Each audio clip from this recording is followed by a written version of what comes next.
చేసుకుంటారు. జూన్ 4 తర్వాత చూస్తా, జూన్ 4 తర్వాత చూస్తా. నా ఏకలు వేకండి. నువ్వు కొట్టావా? ఏ డౌటా?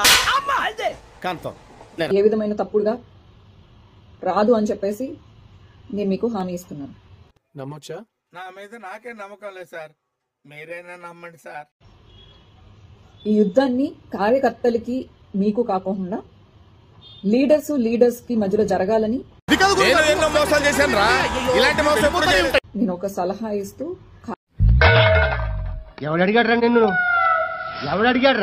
కార్యకర్తల్ని ప్లీజ్ దయచేసి వదిలిపెట్టండి. నేను విజ్ఞప్తి చేస్తూ విన్నవించుకుంటూ బెండ్ అయ్యి, ఇంక్లూడింగ్ మీ, నన్ను కూడా క్షమించండి. ఏంటా పేపర్స్ అంటే? Feedback paper sir. ఈ ఎక్స్పీరియన్స్ మీకు నచ్చితే గుడ్ అని, బాగా నచ్చితే సూపర్ అని, ఇంకా బాగా నచ్చితే ఎక్సలెంట్ అని టిక్ పెట్టండి.